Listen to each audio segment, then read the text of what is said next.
마이세 그리스도의 좌담 기록.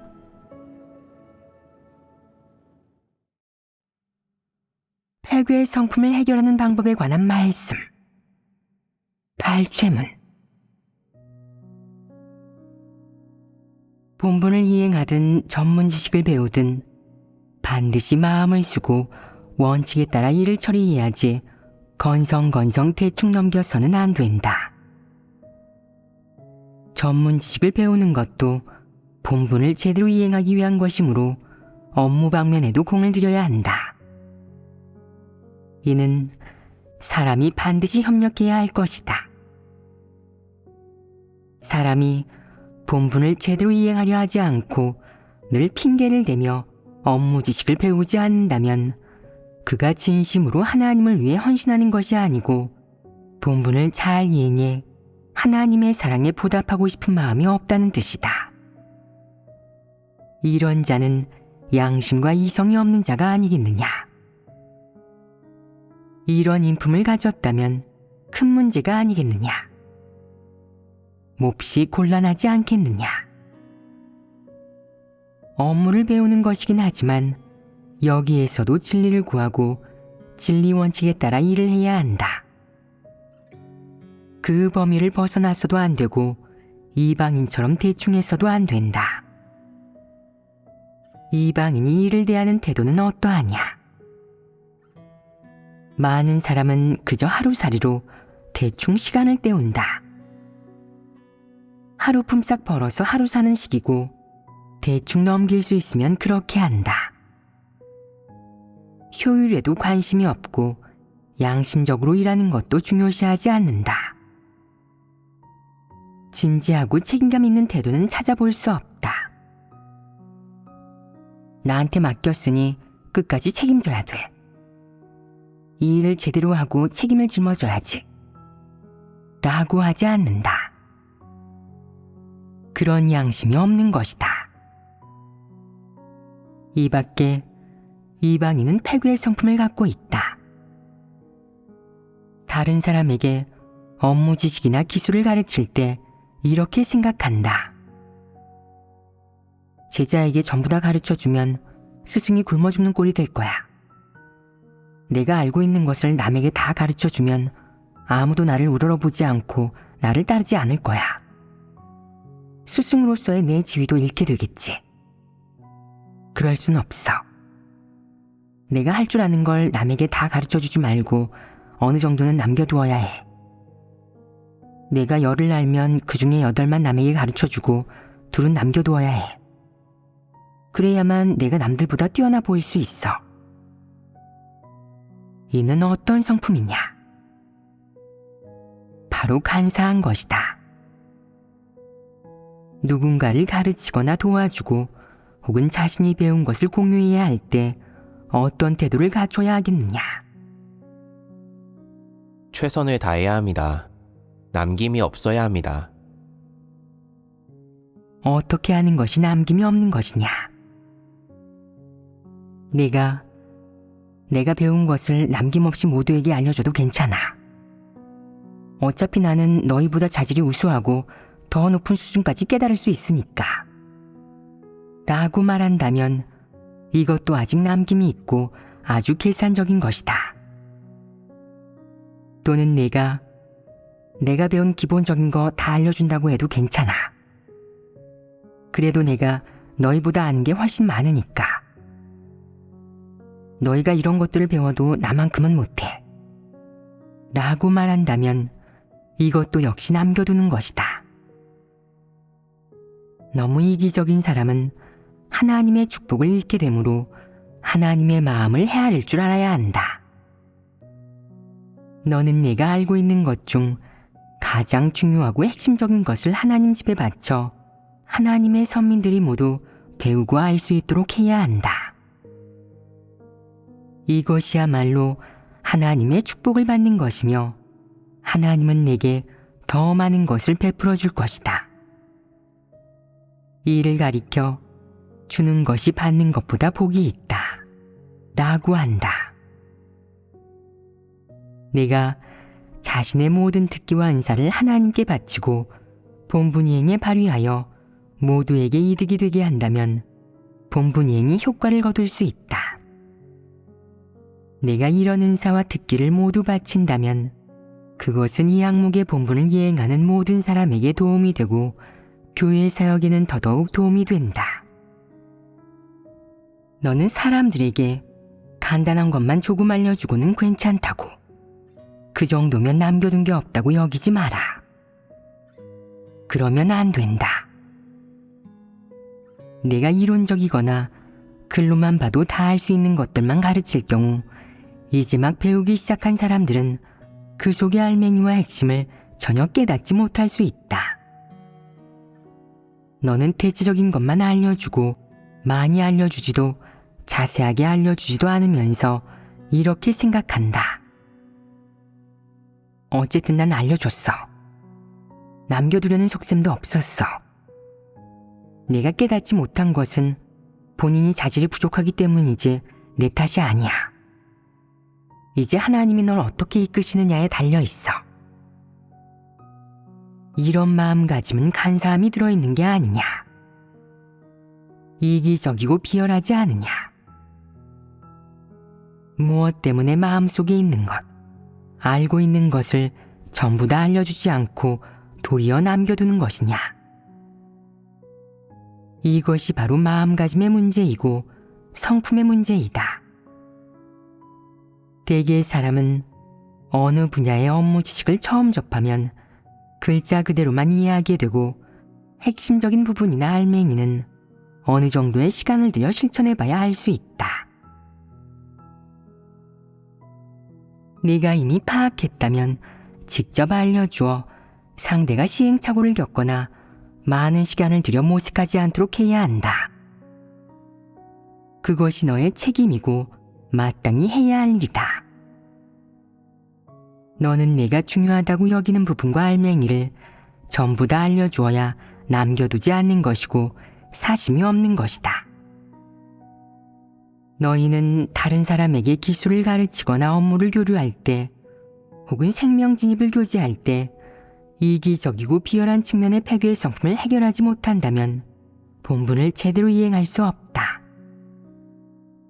그러면 너희는 인성과 이성, 양심이 있는 사람이 아니고 진리를 실행하는 사람이 아니다. 너는 반드시 진리를 구하여 폐괴의 성품을 해결하고 사심 없이 하나님의 마음을 헤아려야 한다. 그러면 진리 실제가 있게 된다. 사람이 진리를 추구하지 않고 여전히 이방인처럼 사탄 성품에 따라 산다면 그것은 너무 힘든 일이다. 이방인은 자기들끼리 경쟁이 너무 심해서 한 가지 기술과 업무를 배우고 그 속의 정수를 확실히 이해하기가 쉽지 않다. 일단 남들이 알고 숙달되면 자기 밥그릇을 잃게 될 수도 있다. 사람들은 자기 밥그릇을 지키기 위해 그렇게 할 수밖에 없고 모든 일에서 조심해야 한다. 자신이 알고 있는 것들이 가장 값진 것이고 자기 밥그릇이요 미천이며 생명줄이므로 남에게 알려줄 수 없다. 하지만 하나님을 믿는 내가 하나님 집에서도 그렇게 생각하고 행동한다면 이방인과 다를 바가 없다. 진리를 조금도 받아들이지 않고 사탄의 철학만을 따라 산다면 너는 진실로 하나님을 믿는 사람이 아니다. 항상 사심과 옹졸한 마음을 품은 채 본분을 이행한다면 하나님의 축복을 받지 못할 것이다. 너는 하나님을 믿기 시작한 뒤로 하나님 말씀을 먹고 마시고 하나님 말씀의 심판과 형벌을 받아들였다. 그런데 자신의 폐괴의 성품을 반성하고 인식했느냐? 네가 말하고 행동하는 원칙과 이를 바라보는 관점, 처신의 원칙과 목표에 변화가 있었느냐? 여전히 이방인과 같다면 하나님은 너를 하나님을 믿는 사람으로 인정하지 않고 내가 여전히 이방인이며 이방인의 길을 걷고 있다고 말할 것이다. 그러므로 사람으로서 처신을 하든 본분을 이행하든 너는 하나님의 말씀을 근거로 진리 원칙에 따라 실행하고 진리로 문제를 해결해야 하며 자신이 드러낸 폐괴의 성품과 잘못된 사상 관점, 행동 방식을 해결해야 한다. 반성과 성찰을 통해 문제를 발견하는 한편 진리를 구해 문제를 해결해야 하고 폐괴의 성품을 발견하면 곧바로 해결해야 하며 육을 저버리고 자기 뜻을 포기해야 한다. 네가 폐괴의 성품을 해결하면 폐괴의 성품에 따라 행동하지 않고 자기 속셈과 이익을 내려놓고 진리 원칙에 따라 실행할 수 있을 것이다. 이것이야말로 진실로 하나님을 따르는 사람이 반드시 갖춰야 하는 진리 실제다. 이렇게 자신을 반성하고 인식하며 진리를 구해 문제를 해결할 수 있다면 너는 진리를 추구하는 사람이다. 하나님을 믿는다면 이렇게 협력해야 한다. 이렇게 실행할 수 있다는 것은 하나님께 가장 큰 축복을 받은 것이다. 왜 이렇게 말하겠느냐? 내 이런 행동은 교회의 사역과 하나님 집의 이익을 위한 일이고 형제자매를 이롭게 하기 위한 일일 뿐 아니라 너 또한 진리를 실행하고 있는 것이다. 바로 이것이 하나님이 허락한 것이고 선행이다. 내가 이렇게 진리를 실행한다면 하나님을 증거하고 있는 것이다. 반대로 내가 이렇게 하지 않고 여전히 이방인과 다를 바 없이 이방인의 처세 원칙과 처신 방식에 따라 행한다면 그것이 증거하는 것이겠느냐? 그로 인해 어떤 결과가 초래되겠느냐? 이는 하나님을 모욕하는 것이다. 어째서 하나님을 모욕하는 것이라고 하겠느냐? 하나님께서 저희를 택하시고 이렇게 많은 진리를 선포하셔서 친히 저희를 인도하고 공급하고 양육하시지만 저희는 진리를 받아들이지 않고 진리를 실행하지 않으며 여전히 사탄의 그런 것들에 의지해 살고 사탄 앞에서 증거하지 않았기 때문입니다. 이는 하나님을 모욕하는 것입니다. 하나님을 믿는 사람은 하나님께서 교제해 주신 이렇게 많은 진리와 실행 방법을 들었지만 여전히 이방인의 처세 철학에 따라 살면서 일을 할 때 몹시 간사하고 오로지 이익에만 관심을 갖습니다. 이것은 이방인보다 더 악하고 나쁜 것입니다. 이 일은 누구나 어느 정도는 알고 있을 것이다. 사람이 하나님의 말씀을 먹고 마시고 하나님이 공급해준 모든 것을 누린 뒤에도 여전히 사탄을 따라가고 어떤 일이 생기고 어떤 열악한 환경을 만나든 하나님의 말씀을 듣거나 하나님께 순종할 수 없고 진리를 구하지 않고 굳게 서지 못한다면 이는 하나님을 배신하는 것이 아니겠느냐? 이는 하나님을 배신하는 것이다. 하나님이 너를 필요로 할 때 내가 하나님의 부름과 말씀을 듣지 않고 이방의 흐름을 따르고 사탄의 말을 듣고 사탄을 따라가며 사탄의 논리와 처세 원칙, 방식에 따라 실행한다면 이는 하나님을 배신하는 것이다.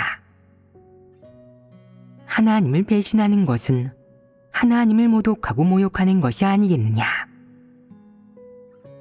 아담과 하와가 에덴 동산에 있을 때 하나님이 선악을 알게 하는 나무의 실과는 먹지 말라.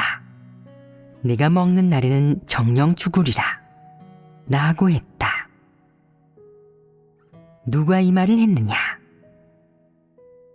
하나님께서 하셨습니다. 이것이 평범한 말이냐? 이것은 무엇이냐? 이것은 진리이며 사람이 지키고 실행해야 하는 길이다.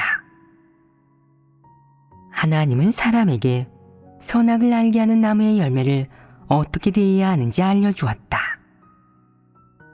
실행 원칙은 바로 먹지 말라는 것이었다. 그런 다음 사람에게 먹는 날에는 정령 죽을 것이라는 결과도 알려주었다. 실행 원칙과 이해관계를 전부 사람에게 알려주었는데 사람이 알아들었느냐? 사람은 사실 하나님의 말씀을 알아들었다. 하지만 그 후에 뱀이 하나님은 너희가 그걸 먹는 날에 정령 죽을 것이라고 하셨지만 사실 반드시 죽는 것은 아니야. 네가 한번 먹어봐.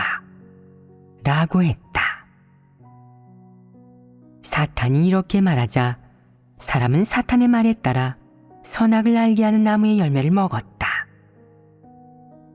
이는 하나님을 배신한 것이다. 사람은 하나님의 말씀을 듣지 않고 하나님의 말씀에 따라 실행하지도 않았으며 하나님의 분부대로 행동하지도 않았다. 그 대신 사탄의 말을 믿고 받아들이고 사탄의 말대로 했다. 그 결과가 어땠느냐? 사람의 그 행동의 성질은 바로 하나님을 배신하고 모욕한 것이며 결국 사탄에 의해 폐괴되고 타락하게 됐다. 지금 사람들도 그때의 아담 하와와 똑같다.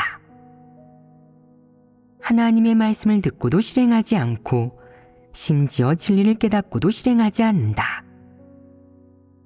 아담과 하와가 하나님의 말씀을 듣지 않고 하나님의 분부를 따르지 않은 것과 같은 성질, 즉 하나님을 배신하고 모욕하는 것이다.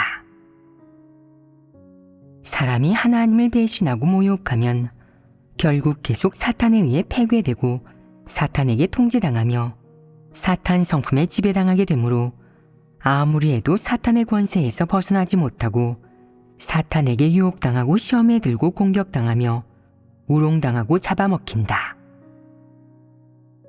이런 것에서 벗어나지 못하면 너는 몹시 고통스럽고 괴롭게 살 것이며 평안과 즐거움을 누리지 못하고 모든 것이 허무하다고 느낄 것이다. 심지어 스스로 목숨을 끊어 이 모든 걸 끝내버리고 싶어질 것이다. 이것이 바로 사탄의 권력 아래에서 사는 가련한 처지인 것이다.